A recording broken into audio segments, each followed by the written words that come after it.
Bien le bonjour, j'espère que vous allez bien.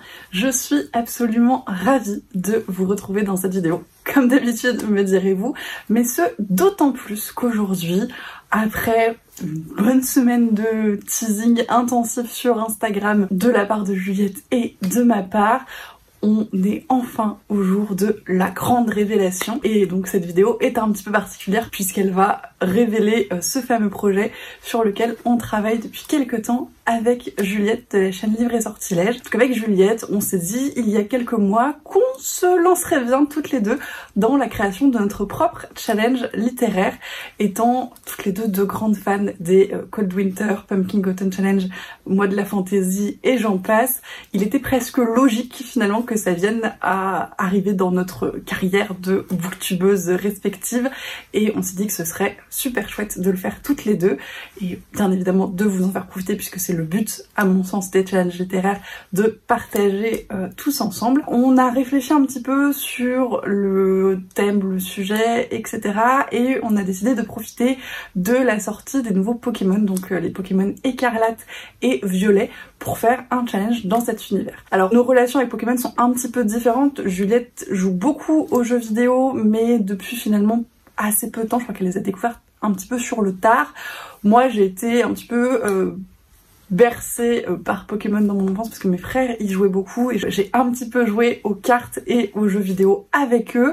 Je connais pas trop mal la première génération, j'ai un petit peu regardé certains animés et j'ai pas mal usé quand même la vidéo Point Culture de Link the Sun que je trouve toujours formidablement drôle.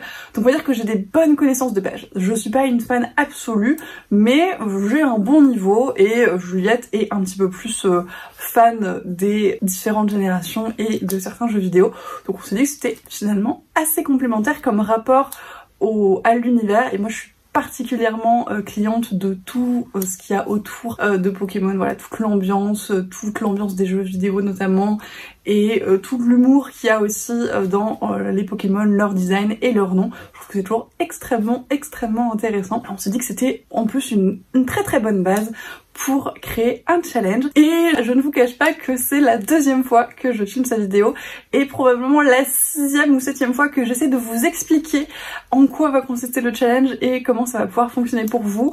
Et je pense pas que ce soit d'une difficulté absolue, on a fait des templates, c'est relativement simple, mais à chaque fois que j'essaye d'expliquer la chose, je me perds un petit peu. Donc j'ai fini par craquer, voilà, la 7e répétition, et par scripter la vidéo tout ou partie, puisque là typiquement je m'éloigne un petit peu du script, mais c'est pour me donner une base. J'espère que ça permettra un petit peu plus de clarté, j'espère en tout cas que cette vidéo sera claire pour vous. Si ce n'est pas le cas, d'une part, Juliette aura fait le pendant sur sa chaîne, donc peut-être qu'une autre personne qui vous explique les mêmes choses différemment, ça sera plus clair. Et d'autre part, on est bien évidemment disponible si vous avez la moindre question, la moindre interrogation, le moindre besoin de clarté sur ce challenge, n'hésitez pas à nous contacter en commentaire sous nos vidéos ou sur Instagram. On sera ravis de vous répondre, bien sûr. J'espère que je ne vais rien oublier et je vous propose qu'on commence tout de suite. Donc ce fameux challenge, vous l'avez probablement vu dans le titre de la vidéo, s'appelle Dévorez-les tous. On a fait un petit jeu de mots avec dévorer les livres, dévorer les Pokémon et puis ça sonnait bien avec le rythme du générique. Donc attrapez-les tous, dévorez-les tous. Bref, on s'est bien amusé, comme pour tout le reste du challenge d'ailleurs. Et il y aura d'ailleurs un hashtag si vous voulez partager autour du challenge, des défis, des photos de vos lectures, etc. Donc ce sera le hashtag Dévorez-les tous, tout simplement. Et vraiment, n'hésitez pas, on a très hâte de vous lire. Ce challenge donc se déroulera du 18 novembre au 18 janvier. Donc 18 novembre, date de sortie du nouveau Pokémon, et 18 janvier, parce qu'on s'est dit que sur 2 mois, c'était une bonne durée finalement, pour avoir le temps de lire tous les livres que vous voulez, mais pas que ce soit trop long, et que finalement on soit un petit peu lassé sur la fin du challenge. Vous l'avez peut-être remarqué, ce sera donc à cheval avec la fin du Pumpkin Autumn Challenge et le début du Cold Winter Challenge. Ne vous en faites pas, ce sont des challenges qui sont totalement compatibles les uns avec les autres. On avoue très clairement que Juliette et moi donc participons de toute façon au Pumpkin Autumn Challenge et avons bon espoir de participer au Cold Winter, donc c'était logique pour nous de faire en sorte que ces challenges soient compatibles. Donc voilà, si vous voulez faire les 2, les 3 ou plein d'autres challenges, pas d'inquiétude, ce sont des catégories qui sont assez versatiles et que vous pouvez très bien combiner avec tous ces autres challenges sans problème. Et de toute façon, on le fera nous-mêmes, donc voilà. Je vais vous parler donc des fameuses règles que j'ai déjà filmées beaucoup trop de fois juste après. Mais comme je vous le disais, si vous avez besoin d'un rappel, si vous avez besoin de quelque chose d'écrit un petit peu plus clair, Juliette a très joliment réalisé des templates. Je pense qu'à ce stade, on peut l'introniser reine des templates, que je vous laisserai en barre d'infos. Et moi, je me suis un petit peu amusée à créer des espèces de badges qui vont récompenser un petit peu votre avancée dans le challenge, donc ils seront eux-mêmes également disponibles sur les templates, mais également en individuel, si vous voulez les insérer sur certains de vos visuels, de vos stories, sur Instagram, peu importe. Sentez-vous libre, vraiment, il n'y a aucun souci, mais partagez nous vos créations, vos publications, si c'est le cas, parce que, encore une fois, ça nous fera extrêmement plaisir. Tout est d'ores et déjà dans le drive que je vous mettrai en barre d'infos, et voilà, vraiment, on a super envie de voir ce que vous allez faire de tout ça. Ça nous fera extrêmement plaisir. Et on en arrive à la partie tant redoutée. J'ai remonté mes manches pour filmer pour la 8e fois peut-être ces règles du challenge Dévorez-les tous. Comme je vous le disais en début de vidéo, si mon explication manque de clarté, je vous renvoie à la vidéo de Juliette, je vous renvoie à nos messages et à nos commentaires pour plus d'explications et aux templates qui sont, comme je vous le disais, disponibles dans le drive. Si avec tout ça, c'est toujours pas clair, je ne pourrais plus rien faire je pense, mais normalement ça devrait l'être. Le but de ce challenge donc, bien évidemment, c'est de devenir maître Pokémon. C'est un peu le grand goal ultime, même si vous pouvez valider le challenge avant de devenir maître Pokémon. Bien évidemment, pour obtenir ce statut de maître Pokémon, il faut gagner des points, sachant que c'est donc un statut qui s'obtient au bout de 150 points. Et pour gagner des points, il faut lire des livres. Jusque-là, logique, c'est un challenge littéraire. Et donc, lire des livres, ça vous permet de valider des catégories qui correspondent à des Pokémon, sachant qu'un livre peut valider plusieurs catégories, donc plusieurs Pokémon, mais qu'un Pokémon ne peut être validé par contre qu'une seule fois. Ces Pokémon sont au nombre de 50, il y a 42 Pokémon classiques qui valent chacun 1 point, et 8 Pokémon légendaires qui valent chacun 5 points. Si vous avez bien compté, 42 Pokémon classiques, 42 points, 8 Pokémon légendaires, 40 points, ça fait 82 points en tout. On est un peu loin des 150 points du maître Pokémon, mais c'est là que ça se complique peut-être un petit peu. Ces 50 Pokémon sont répartis entre 5 menus, avec une dizaine de Pokémon à chaque fois. Et dès que vous avez validé l'intégralité des Pokémon d'un menu, vous gagnez un petit peu le badge correspondant à ce menu, vous gagnez cette spécialisation de maître Pokémon, puisque ce sont des menus plantes, poison, feu, eau, etc. Et donc si vous avez validé ce menu, vous gagnez 15 points par menu validé.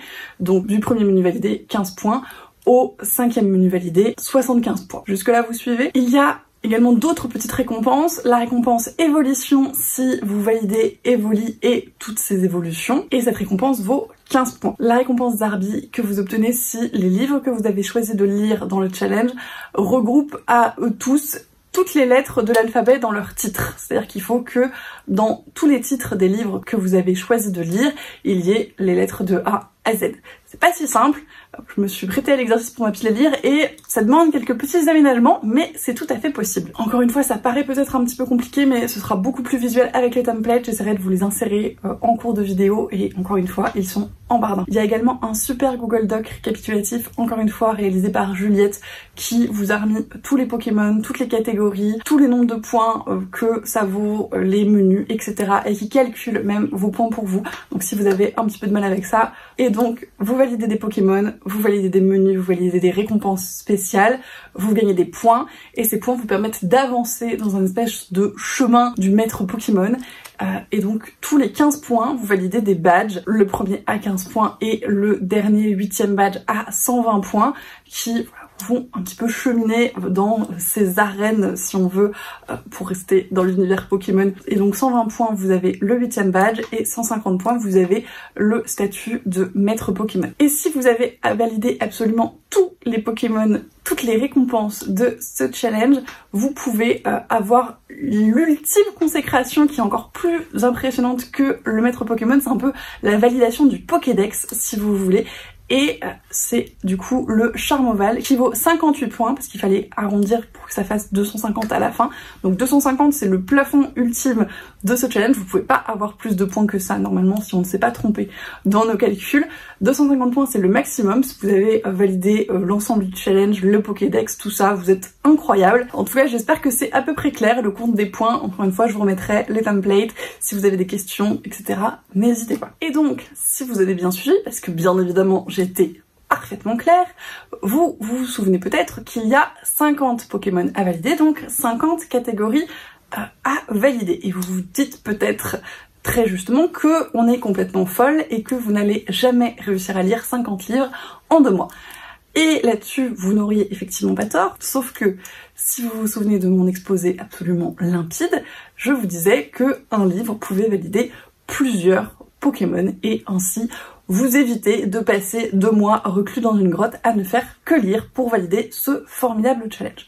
Vous pouvez le faire si vous avez envie, je ne vous en empêche pas, mais ce n'est pas nécessaire en tout cas. Et c'est un peu le but de la manœuvre finalement, de trouver le livre qui vous permet de valider plein de catégories différentes. On a pris un peu le contre-pied de tous ces challenges qu'on adore où finalement il y a assez peu de catégories mais on se retrouve souvent à avoir une pile à lire un petit peu gargantuesque parce qu'on a envie de lire beaucoup de choses et que les catégories sont assez vastes et qu'on met facilement 3-4 livres par catégorie. Là on s'est dit qu'au contraire on allait essayer de faire quelque chose où le principe ça allait être d'essayer de trouver le livre parfait qui vous permette de valider le plus de catégories possible finalement pour potentialiser un petit peu vos chances de réussir ce challenge. Et encore une fois, bien évidemment, toutes ces catégories sont compatibles avec tous les autres challenges que vous pouvez avoir en cours, je pense. Et il y a pas mal de catégories qui sont assez faciles à valider, qui peuvent reposer soit sur une couleur de couverture, soit sur un grand genre littéraire, sur une origine un petit peu, sur des sentiments que va vous faire vivre l'histoire.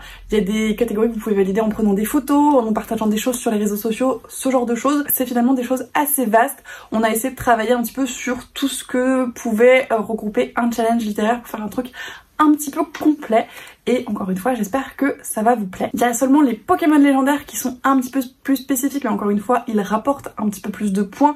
Ce sont des Pokémon légendaires, c'est censé être un petit peu plus dur de les trouver, de les valider, donc on s'est dit que c'était logique que ce soit un tout petit peu plus dur de le faire mais ça reste tout de même, à mon sens en tout cas, avec mes habitudes de lectrice notamment, assez facile. J'espère que ce sera le cas également pour vous. Vous les attendez peut-être avec grande impatience maintenant à ce stade de la vidéo, mais je ne vais pas ici vous détailler les 50 catégories, les 50 Pokémon que l'on a choisi pour ce challenge. Pour 2 raisons. La première, c'est que c'est déjà suffisamment compliqué pour moi d'être à peu près claire pour vous présenter ce challenge pour la première fois, donc clairement, si je commence à vous parler de tous les Pokémon, ça va partir en cacahuète. La seconde raison, c'est que on a prévu avec Juliette de vous faire chacune une vidéo pile à lire et chacune une vidéo recommandation pour ce challenge où on va donc 2 fois chacune vous présenter les 50 Pokémon et des livres associés. Et on s'est dit que ce serait bien suffisant parce que déjà 50 Pokémon 2 fois, ça fait beaucoup.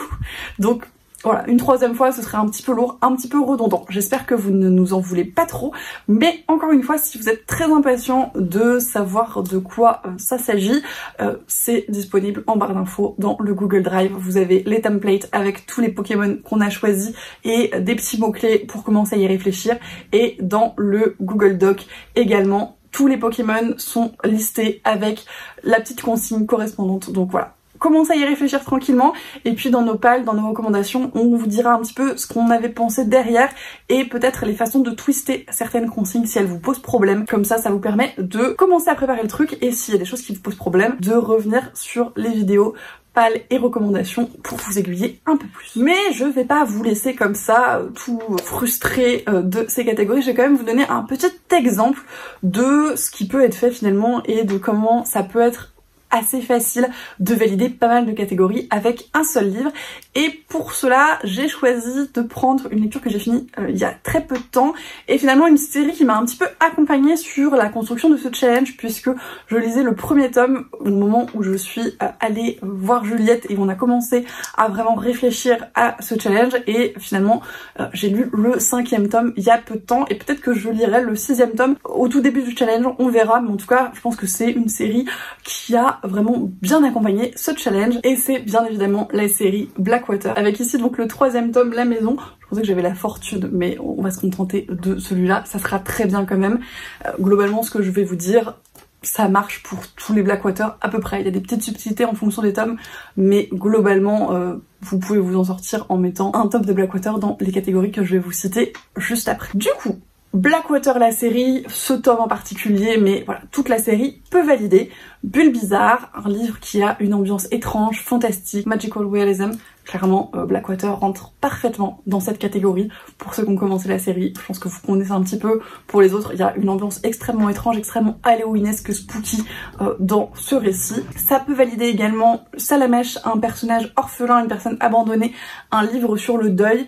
C'est pas vrai pour tous les tomes, mais ça peut l'être un petit peu quand même. Typiquement, au début du 1er tome, Elinor est une personne assez solitaire, un petit peu abandonnée, et il y a plusieurs passages où il est question de deuil quelconque, que ce soit d'une personne ou d'autre chose, donc pour moi ça valide très bien cette catégorie. Ça peut également valider Dracofeu, donc un personnage têtu, fort caractère, rebelle, encore une fois pour le personnage d'Elinor, mais pour d'autres personnages au fur et à mesure qu'on avance dans la série. Je ne vais pas vous spoiler, mais si vous avez lu les tomes suivants, vous devez voir un petit peu de quel personnage je parle. Ça valide bien évidemment le Pokémon Pikachu, donc un livre qu'on voit partout, une espèce de cliché, booktube, bookstagram. Je pense que c'est une série qu'on a énormément vu passer sur Instagram notamment, mais sur Booktube également, et clairement je contribue à rendre ce livre un petit peu cliché du Booktube. Pour moi, ça valide Rondoudou, puisque c'est un livre que j'ai lu avant de dormir à plusieurs reprises, donc ça marche parfaitement. Il y a la catégorie, le Pokémon Métamorphe, qui lui sert simplement à copier un autre Pokémon du challenge, donc vous pouvez l'utiliser pour copier un Pokémon qui est validé par cette lecture également, donc ça rajouterait encore un Pokémon à ce livre. Ça valide extrêmement bien le Pokémon Aquali, donc avec une créature aquatique réelle ou non. Alors là pareil, sans vous spoiler, l'eau, la rivière a une part extrêmement importante dans ce récit, donc ça marche très bien. Le monde aquatique en tant que tel a une place très importante dans tous les tomes de cette série. Ça valide également très bien Kaiminus, donc un livre de moins de 300 pages, puisque tous les tomes de cette série font environ 250 pages, donc marche parfaitement. Ça valide Noctali, un livre où l'obscurité, la nuit, a une place importante, ou un livre que vous lisez la nuit. Alors pour moi c'était les deux, je les ai tous lus la nuit, et l'obscurité, la nuit, a une place très importante. Alors pas dans tous les tomes, typiquement dans celui-là ça a vraiment une place très importante. Il y a certains tomes où c'est un petit peu moins marqué, mais ça reste assez vrai globalement. Ça valide également un Pokémon légendaire, donc Lugia, qui comme tous les autres Pokémon légendaires vaut bien évidemment 5 points, parce que c'est donc un livre où la météo a son importance. Alors encore une fois, ça dépend un petit peu des tomes, je pense que c'est d'autant plus vrai dans le tome 6 et dernier tome, donc la pluie. Comme son nom l'indique, c'est un petit peu vrai à la fin du 5e tome notamment, c'est très vrai au début du 1er tome, la crue, où finalement cette crue a une cause météorologique. Ça dépend un petit peu des tomes, mais globalement je pense que ça marche pour l'ensemble de la série, parce qu'on parle quand même pas mal de météo et de saison et de ce genre de choses. Ça valide également le Pokémon Villepierre, donc un livre où il y a de la manipulation, du mensonge, des intrigues politiques. Encore une fois, ça dépend des tomes, c'est plus ou moins vrai, mais typiquement dans les 3 premiers tomes, c'est extrêmement le cas. Et ça l'est un petit peu plus économiquement, je dirais, dans les 3 suivants. Enfin, en tout cas, dans les 2 suivants que j'ai lus, le 6e, je ne peux pas encore vous dire. Ça valide également le Pokémon Moustillon, donc un livre où il est question de guérison physique, psychique ou de gestation. Ça dépend encore une fois des tomes de la série, mais on est quand même souvent dans ces questions de guérison physique, psychique, et il y a quelques passages de gestation, de grossesse dans certains des tomes. Donc ça fonctionne très bien à mon sens. Ça peut également valider le Pokémon Fennec, donc où il est question de malédiction, magie, sorcellerie, sortilège. Ça dépend encore une fois des tomes de cette série, mais il y a notamment un personnage de domestique d'origine afro-américaine qui a ce côté un petit peu sorcière que je trouve très intéressant et qui intervient à plusieurs occasions dans différents tomes de cette série, donc ça fonctionne très bien. Ça valide également parfaitement le Pokémon Brindibou, donc un livre surprenant qui fait peur avec des plot twists, et je trouve que cette série valide extrêmement bien ces 3 conditions. Moi, le premier tome m'a extrêmement surprise. Il y a pas mal de plot twists qui sont parfois vraiment très surprenants, et il y a des moments qui foutent un peu les pétoches, très clairement.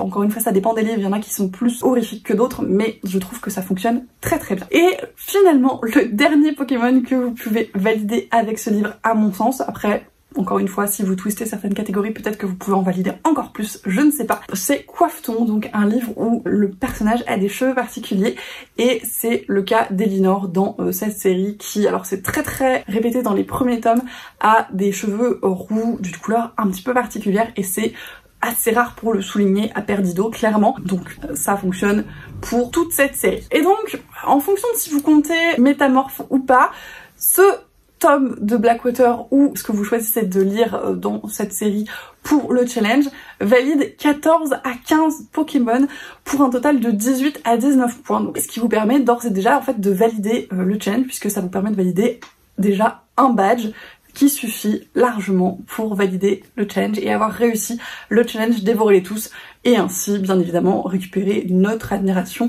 éternelle et le fameux premier badge que je vous mettrai quelque part et qui sera bien évidemment dans le drive en barre d'infos. Donc vraiment pas de panique, le plus important c'est de lire, c'est de s'amuser, c'est de partager ensemble, et voilà, les points, la validation du challenge finalement c'est assez facile et je pense que vous vous en sortirez très bien, et le plus important c'est qu'on s'éclate tous ensemble. Et c'est la fin de cette vidéo présentation du challenge Dévorez-les tous. J'espère avoir été assez claire et j'espère que ce challenge vous plaît. Vraiment on s'est beaucoup amusé à le mettre en place, à le préparer avec Juliette, donc on espère que vous serez nombreuses à nous rejoindre et à participer avec nous sur les mois de novembre, décembre et janvier.